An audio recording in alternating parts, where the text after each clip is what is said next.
COIN, we are Koin. Apa nih gelap-gelap nih? Wah, sepertinya pembahasannya bakal menarik, coy. Kali ini kita bakal ngomongin hal-hal supernatural dan metafisik yang pernah dialami oleh Kak Tom. Gua dulu nih. Jangan gue, berat. Gak ada yang tahu. Gak ada yang tahu kalian. Ini intronya apa dulu nih? Intronya nih. Akhir-akhir ini Kak Tom kan yang ngerasain apa? Mau lucid dream tapi nggak jadi gitu. Oh, iya. Gimana tuh? Ini nih. Kalau misalnya kalian yang tahu nih, lucid dream. Lucid dream tuh kalau menurut lo apa? Apa Kak Tom lucid dream? Nggak tahu. Hah? Lo nggak? Ah, seriusan? Apa? Ya Kak Tom menjelaskan. Oh iya, gue yang jelasin. Jadi kalau apa? gue nggak bisa podcast ya. Jadi lucid dream itu kondisi di mana lo tidur, tapi Terus lo- bangun. Normal. Ya itu manusia pada ngomong ya. Lu tidur, lu mimpi, tapi lu sadar kalau lu mimpi. Gitu. Aware kalau itu adalah sebuah mimpi. Iya, lu sadar gitu. Terus lu bisa mengendalikan ini dari beberapa beberapa bacaan yang gua baca sambil gua searching. di Google, di YouTube gitu gua baca katanya gitu. Terus kita juga bisa ngontrol mimpi kita yang di situ. Nah, gua kenal bahasa lucid dreaming ini zaman SMA.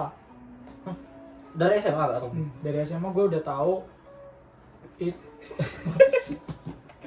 kenapa tiba-tiba itu gara-garanya apa ya? Gara-gara Insidious ya? Dulu zaman Insidious nggak sih? Atau gua nggak ngikutin horor, Bray. Gue kan soalnya kan suka nonton tuh zaman Siapa tiba-tiba dep gitu. Nggak apa. Nggak enak banget dah lightingnya. Kita cari settingan yang pas dulu, Bray. Aduh. sih gara-gara sering nonton film horor gitu, gue sering baca-baca gitu kan. Terus riddle horor gitu, misteri. Wah apa nih katanya ada lucid dream gitu. Terus gue cari tahu apa tuh lucid dream. Ya di sini juga aware kalau kita tuh mimpi basically. Terus kalau dari yang gue baca-baca banyak orang yang bisa kayak gitu ternyata kan. Terus Dan bisa dikontrol. iya bisa dipelajari juga gitu kan. Wah tertarik nih gue belajar gitu kan. Terus akhirnya gue coba, katanya harus meditasi lah segala macam gitu kan. Terus ngontrol kayak alam apa sih? Pokoknya aspek-aspek di mimpi itu bisa dikontrol. Apa yang nge-trigger Kak Tom dulu tuh? Pas SMA. Ya Allah, SMA. Nge-trigger apa? Nge-trigger lucid dream itu. Lucid dream itu sendiri. Gue kayak Emang nyoba tapi nggak pernah berhasil gitu kan. Kayak yang ini udah benar belum sih? Udah benar belum sih? Akhirnya cuma mimpi doang. Ya mimpi horor doang, kayak yang lu dikejar-kejar sama ini nih setan nggak pembunuh gitu kan. Gue sering nonton film thriller gitu kan. Thriller. Gue sering nonton film thriller gitu kan, yang pembunuhnya pakai bacok-bacokan gitu kan. Gue dikejar-kejar sadar gitu kan. Cuman ya sadar dikejar-kejar, terus kayak di stroke gitu. Rasa sakitnya ya kerasa sakit gitu, nyek gitu ya. Aduh sakit banget sumpah, gue harus bangun. Tapi nggak bisa bangun. Kayak yang udah sampai yang udah gue sakit banget ini sumpah harus bangun gitu, dari yang cerot yang terus tiba-tiba ganti mimpi lain gitu. Kok gue perasaan gue tiap mimpi kayak ya itu bukan mimpi biasa ya? Iya, terus makanya kan gue waktu itu nggak ngerti nih ini lucid dream atau bukan gitu kan. Karena gue nggak ngerti ini beneran lucid ini beneran lucid atau cuman bayangan gue doang atau cuman mimpi gitu kan. Ya udah, terus karena gagal terus. Kalau menurut gue itu gagal gitu kan, karena gue nggak bisa kontrol gitu kan. Setahu gue kan yang gue baca lucid itu bisa dikontrol. Lu mau mimpi apa lu bisa kontrol. Iya. Lu maunya terbang ya lu bisa terbang gitu kan. Malah mimpi buruk lihat. Iya, malah gue mimpi buruk. Berarti kan gagal. Berarti bukan lucid dream gitu kan. Berarti itu nightmare biasa gitu kan. Oh ya udah. Terus makanya selama dari itu gue terakhir belajar kayak gitu berarti kelas 3 SMA ya. Kelas 3 SMA ya udah. Gue udah nggak pernah baca yang namanya lucid dream lagi. Udah. Ya mungkin emang ada beberapa orang yang kayak gitu, tapi berhubung gue nggak pernah ya udah. Gitu. makanya apalagi setelah gue nyoba gagal terus kayak gue jadi percaya ya. tambah skeptis gitu, jadi kayak apa sih orang-orang gitu. Sama kak gua, Kak Tom tuh udah percaya sama sekali nah hal itu dulu. Jadi kayak kalau ada teman-teman nih lagi di acara apa nih, acara makrab gitu kan, acara makrab mau malam-malam pada ngobrolnya kan puncaknya ngomongin horor gitu kan, cerita horor. Terus teman-teman gue pada cerita, gue pernah lihat bayangan gini. Iya masa bikin itu paling. Nah, biar seru aja, biar ada cerita. Biar ada cerita. Gak mau kalah sama temennya punya cerita. Semenjak itu pokoknya gue udah yang mana gue waktu masih kecil kan gue tinggal nih di rumahnya peninggalan ayah tiri gue. Ayahnya adik gue, jadi gue sama adik gue beda ayah gitu. Nah ayah gue ini kebetulan dari nenek moyangnya itu ada yang tak bunga lebis. Iya ada yang gitu. Apa itu? Rumahnya horor sekali. Nah, notification kepencet. sudah selesai gitu. Oh iya udah 2 jam ya. Delete atau share IGTV? Terserah.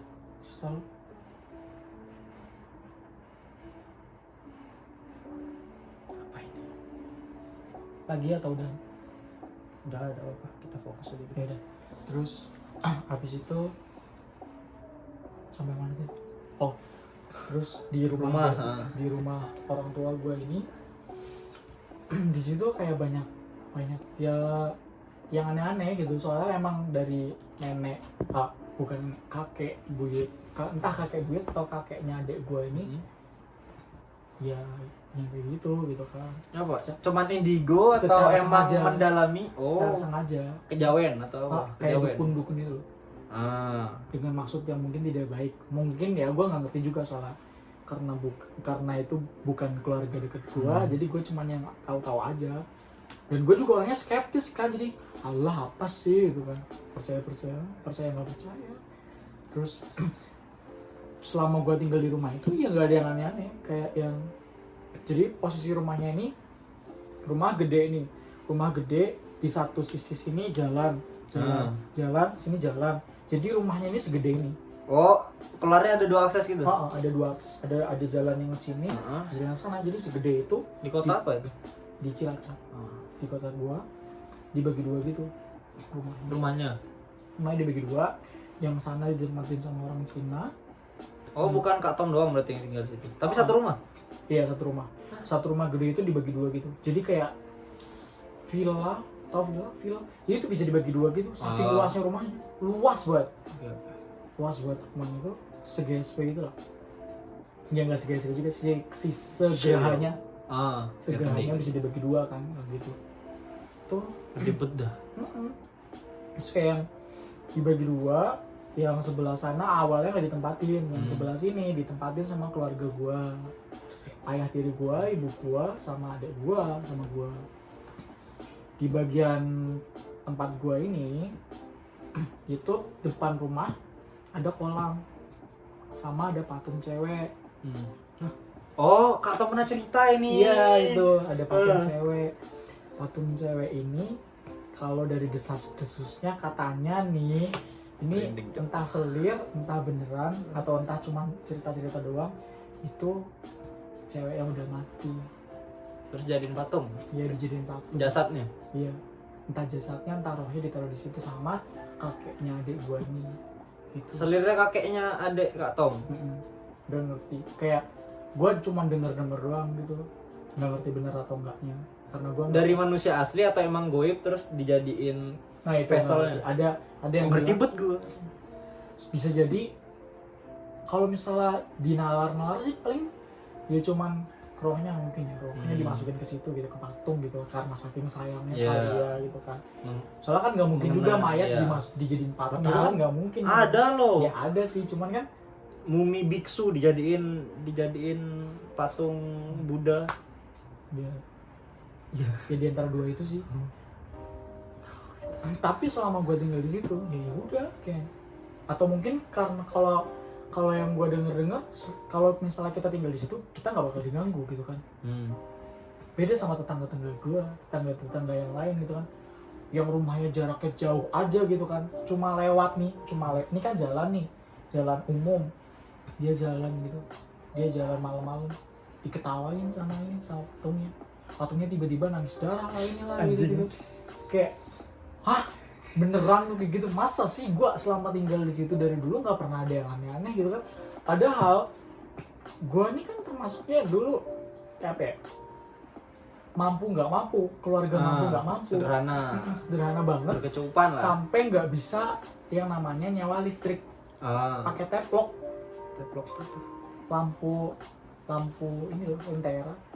pakai minyak Sayur lampu minyak itu nggak ada listrik sama sekali, saking nggak mampunya bayar listrik gitu kan. Sampai ibu gua, tapi rumahnya gede bet dah ya itu kan karena dari warisan gitu emang kan. punya itu tuh berarti, tapi cuma satu sisi gitu. Ya karena dibagi sama istri mudanya. Masih satu keluarga tapi. Satu keluarga digituin sama orang Cina gitu, dupa segala macem gitulah. Terus karena gue juga nggak ngerti nih, kan udah almarhum ya tiri gue ya meninggal waktu gue SMA ini. Itu kurang bisa cari kerjaan segala macam, ya itu jadi susah mau bayar listrik, mau makan dan lain-lain. Jadi tinggalnya ya rumahnya gelap, rumah segede itu bayangin aja rumahnya gede gitu kan. Mana ada kayak patung-patungan gitu. Iya, gelap di belakang. Jadi posisinya di gini nih. Ini bagi dua gini nih. Dibagi dua, sini jalan, sini kolam, sini kolam patung tuh sini. Iya, ini kolam patung, sini teras, sini kebun. Berarti rumahnya tuh masih ada space-nya yang di kanan depan belakangnya sini. Enggak, kebun itu. Sini langsung rumah orang. Tapi orang. satu sisi doang kebun. Sini, ngerti gua. Sini kebun, terus sini kebun ini nyambung ke sisi jalan satu lagi kan berarti? Iya. Sepanjang kebun ini si sampingnya tuh udah nggak ada rumah lagi, jadi langsung kali. Nah, kali itu biasanya. Nggak ngerti sih kalau gue ya. Anjay. Terus ya selama gue tinggal di situ sama keluarga gue nggak pernah ada yang aneh-aneh. Rumahnya padahal gelap banget, rumahnya gede. Nah, itu berarti nggak ada listrik dua sisinya itu, apa cuman yang katong doang? Kalau gue inget-inget, jadi selama gue tinggal di situ dulunya belum ada yang ninggalin di sebelah sana karena emang masih gak jelas.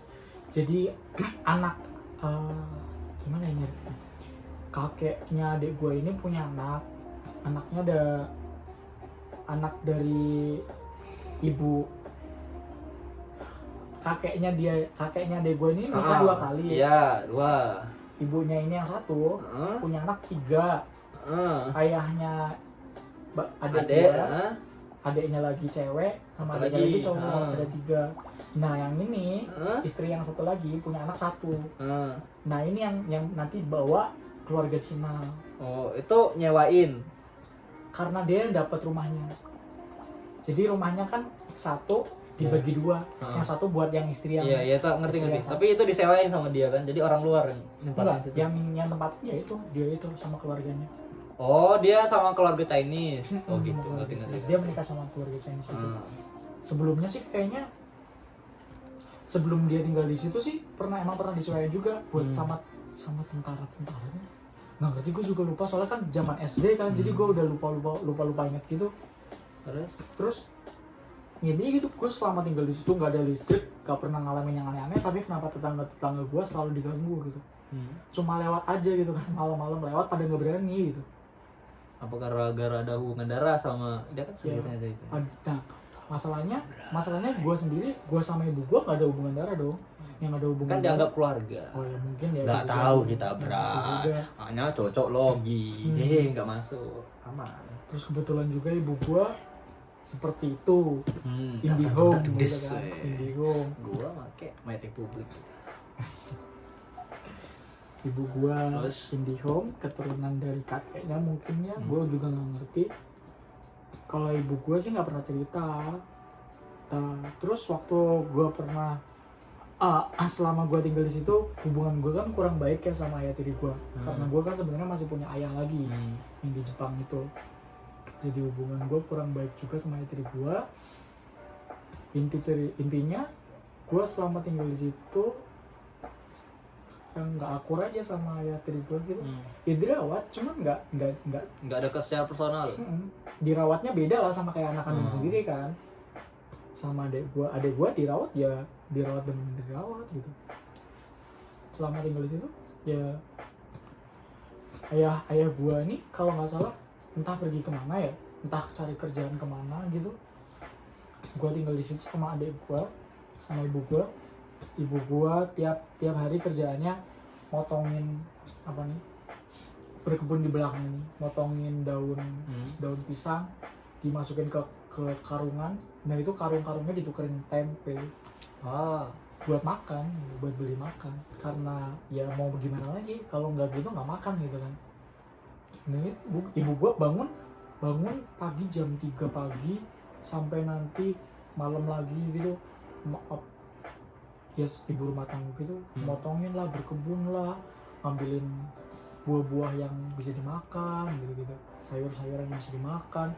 Gak ada yang aneh nih, buah nggak diganggu Aman-aman aja. Iya aman-aman, guanya juga aman-aman aja gitu kan. Padahal ibu gua kerjanya tuh kayak dari jam 3 nih, 3 pagi udah gelap, segelap apa gitu loh, kebun gitu kan, kebunnya gelap, rumahnya gelap, udah kayak di hutan gitu, udah kayak di hutan, gak ada yang gangguin. Teman-teman gue banyak yang gangguin gitu kan. Udah, terus akhirnya gak lama setelah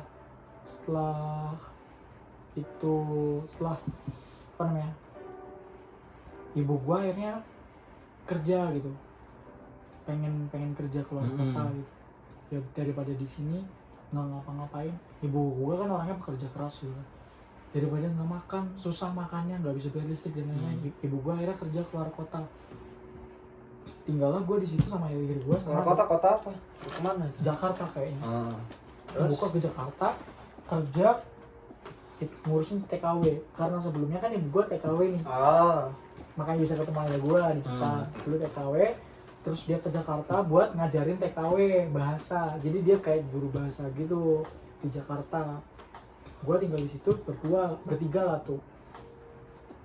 Nah adik gue ini dibawa sama ayah tiri gue, nggak ngerti kemana ya, gue nggak diajak karena emang gue nggak sedarah sama dia ya. Terus gue juga ya udah gitu. Gue soalnya di kota itu juga masih punya nenek, masih punya mbah gue. Tapi di rumah itu sendirian? Iya, gue tinggal di situ sendirian, nimba air sendiri, nyuci piring sendiri, masak sendiri gitu. Jadi selama sebelum ditinggal, gue inget banget sebelum ditinggal itu gue ditinggalin galon satu galon itu, satu galon air sama satu pak isi 12 telur.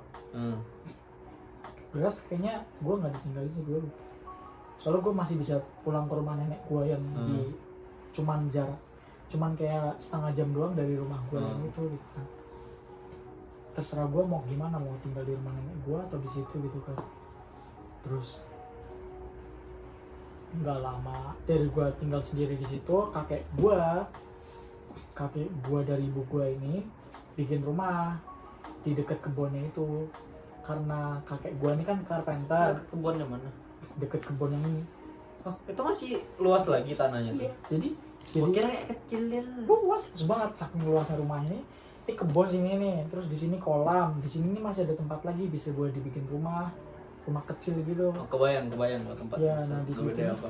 Dibikin sama kakek gue itu, carpenter dia kan, dibikin di situ buat bikin usaha juga. Akhirnya gue tinggal situ sama kakek gue.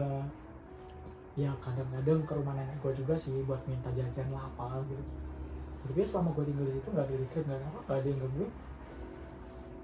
Tidur sendirian, kamarnya di sini nih, di sebelah kolam persis, nggak ada yang gangguin, nggak ada suara aneh-aneh gitu. Biasanya kenapa kayak penunggunya itu nggak nganggu orang yang tinggal situ tuh, kayak sudah familiar dengan energinya dan agresifnya dengan orang yang asing. Bisa gitu. Bisa jadi ya. Masuk-masukin akal aja. Ya gue nggak pernah dengar sama sekali. Tapi ya masih aja. Gue tinggal di situ, teman-teman selalu nanya, kamu nggak takut tinggal di situ sendirian? Kenapa emang? Itu patungnya tuh katanya sering nangis. Nah, dia tahu dari mana? Temennya tuh emang di perumahan itu juga tinggalnya. Jadi rumah gue ini terkenalnya bukan cuma di daerah jalan ini doang, emang dari mana tuh rumah itu terkenal angker gitu loh. Mau lihat nggak rumah ini rumah kosong, nggak sih nanti patungnya Padahal ada orangnya. gitu. Betul. Padahal ada guanya di situ, ada gua tinggal di situ gitu kan. Teman-teman gua zaman SD kalau kerja kelompok aja pada nggak berani gitu ke situ gitu. Pada kayak nggak mau, serem gitu kan. Kakek gua juga nggak takut, nggak pernah diganggu juga. Padahal baru gitu kan di situ. Nah, makanya gua juga makin kayak apa sih ini orang pada ngada-ngada banget Apa gitu sih? loh. Terus udah gua gede, gua SD nih, gue pindah dari situ ke rumah nenek gue. Kak Tom tuh tinggalnya tuh pas pas SD. Iya, gue ditinggal SD kelas 3 nih. Kelas 3 kelas 3 Kecil banget dah berarti ditinggal sendiri. kelas 3 kelas 4 ya. Terus ibu gue balik bentar, pergi lagi kerja ke Singapura ya. Kalau nggak salah kerja ke Singapura, gue akhirnya pindah ke rumah nenek gue sama om gue. Oh iya, ada om gue juga, gue lupa. Sama om gue ini ke Medan. Gue nangis mau pengen ditinggal sendiri gitu. Soalnya emang kebetulan nenek gue ini udah tua jadi ngomongnya suka asal yang bikin pikiran gitu loh. Suka kasar ngomongnya. Oh. Ya kan, tau kan nenek kan suka ngomelnya tuh ngomel yang makan hati gitu. Jadi gue stres segala macem, pakai segala kayak cutting lah, mukul jedotin diri ke tembok kan gitu. Udah kayak udah makan sehari-hari gitu. Saking sakitnya gitu, daripada sakit di hati, jadi mending nyakitin diri. Yes, dah. Ya gitu. Nggak jadi, tetap horor. Kecilannya gue gitu. Udah, balik lagi. Intinya gitu. Gue ke Medan, gue balik lagi ke Cilacap. Gue balik ke Jogja dulu. Singkatnya gue ke Jogja gue balik lagi ke Cilacap. Kelas 2 SMP. Terus pas gue kelas 2 SMP ini, gue balik ke situ ngecekin barang-barang. Barang-barang gue kan masih di situ. Terus? Ngecekin barang-barang nih. Awalnya gue kayak ya udah sih, gue juga dulu waktu kecil waktu SD nggak ada apa-apa di situ gitu kan, karena emang gue nggak peka gitu kan. Gue masuk nggak bisa, pintunya dikunci kan, dan itu tuh pintunya aneh gitu loh. Pintunya nih pintu depan rumah ini nggak dikunci pakai gren, nggak pakai kunci ini, tapi pakai ini. Jadi ininya dicopot. Oh. Apanya sih, handle-nya dicopot. Kalau mau buka harus pasang handle-nya, dibuka. Oh. Gitu. Oh gitu. Iya. Handle-nya kemana? Handle-nya disimpan Disimpan sokap. sama ayah gua, nggak ngerti. Kadang disembunyiin di jadi di kamar gue ini. Jadi pintu sini teras, sini pintu masuk, kamar, kolam. Nah, di kamar yang satunya lagi yang bukan sebelah kolam ini ada tralisnya gitu. Tralis tapi di bawah. Tralis di bawah gitu, nggak ngerti juga gua. Teralis di atas, terus jendela, terus teralis di bawah. Teralis di bawah ini ada udah nyengan gitu kan, udah lama gitu kan. Gue tarik nih, patah. Gue bisa masuk ke situ. Bisa, akhirnya badan gue muat masuk ke situ. Gue masuk ke dalam. Gue masuk buat cari-cari barang-barang gue karena ibu gue titipin gitu. Tolong cari-cari barang-barang yang masih bisa dituin, masih bisa diapain. Oh ya udah, terus gue iseng aja masuk ke dalam sendirian, nggak ada yang Gelap. nggak ada apa-apa sama sekali. Itu siang-siang padahal. Oh. Siang-siang gue masuk, Tapi rumahnya gede gendong. gelap banget, iya. Terus sebelah sini sumur gitu kan, sebelah sini sumur, sini semen tinggi gitu, sini kolamnya itu, kolam yang ada patungnya, sini sumur gitu, udah horor banget tuh. Dan gue masuk lorong, jadi kayak ini kamar lorongnya ini ada tembok ngalangin ke ininya, ke bagian sumurnya. Temboknya itu bolong-bolong, jadi kayak yang Rumah itu semi outdoor atau bagaimana dah? gak jelas juga. Rumah zaman dulu gitu loh. Rumahnya gimana ya? Gak kebayang gua. Intinya gitu deh. Nah itu lah pokoknya. Rumah. Terus di tembok ini nih, temboknya bolong-bolong gitu loh. Dari yang buat lantai tau gak sih? Yang biasanya bentuknya gini. Nih. Konblok. Iya, kayak gini nih. Konblok. Bolongnya segini-gini. Oh, tahu. Iya. Panjang gitu kan. Perut gitu. Gue masuk, lihat langsung semua buat anjir. Horor juga ya ternyata ya, dulu gue bener-bener tinggal di sini gitu. Gue udah SMP udah mulai mikir gitu kan, udah mulai mikir rasa takut gitu kan. Lagi jalan keluar kamar, ada bangkai. Yang gue nggak ngerti itu bangkai kelelawar atau jenglot. Kelawar lah, jenglot. Gue nggak ngerti. Kelawar. Terus gue ngeliat doang kan, gue bisa lihat tuh gue langsung kabur lari, wah nggak ngerti. Gue nggak mau, takut banget soalnya. Pergilah tuh gue kan. Terus sehari 2 hari setelahnya atau sorenya malah gue ngajakin temen gue ke situ karena gue nggak berani sendirian.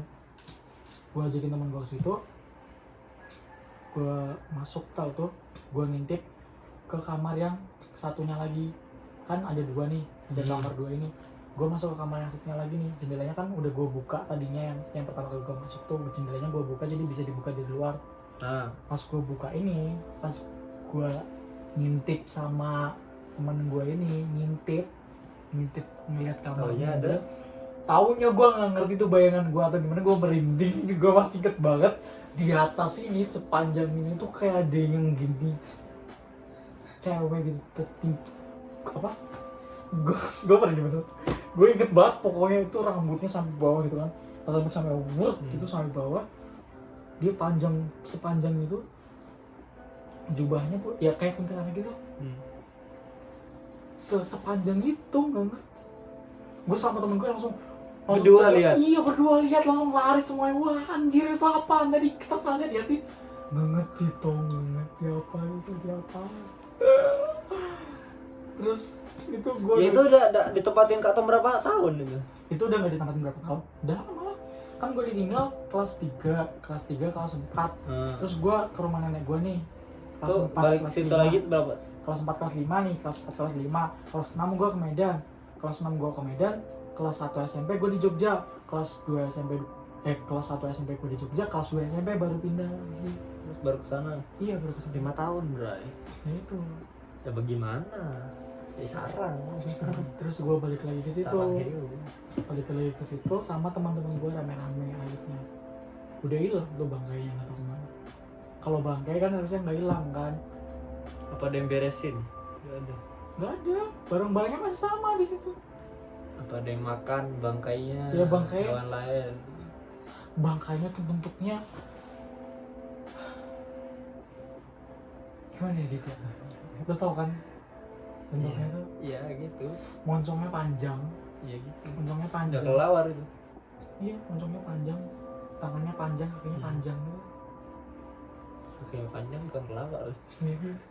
Kepeng, tulang doang. Jenglot itu. Jenglot itu. Ya ngerti siapa yang melihara juga buat apa gitu kan? Lagi jalan-jalan, lagi Ya. rekreasi, lagi main tempat temen dia itu. Dia pergokin Kak Tom. Ini dingin tapi kenapa gue keringetan ya? Gua panasan. Iya panas nih, serius gue keringetan nih. Gak ngerti karena ingat masa lalu kali. Gitu, terus ya gue udah nggak pernah lihat aneh-aneh lagi. Terus terus ini pertama kalinya gue lihat yang aneh-aneh. Habis gue dari situ, gue dilesin sama nenek gue. Bukan nenek gue sih yang lesin. Nggak tahu sih, gue lupa. Yang bayarin kayaknya ibu gue sih. Ibu gue kan udah kerja di luar negeri nih. Gue SMP, termasuknya gue paling pinter sampai SMP. Ya SMP swasta sih, mau apa lagi gitu kan. Cuman SMP bagus. Enggak, SMP swastanya ya gitu. Ya gitu kualitasnya.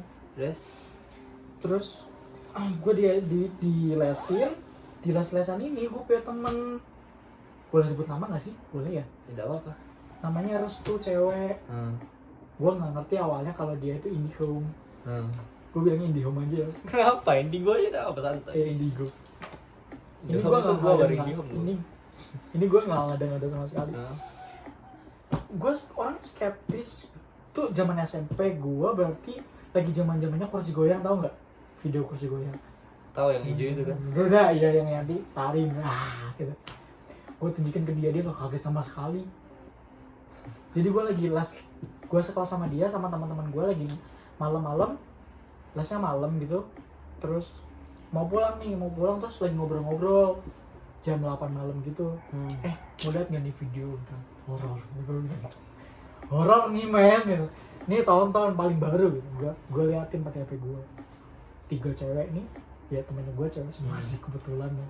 Bukan kebetulan karena emang gue nyamannya lebih teman sama cewek.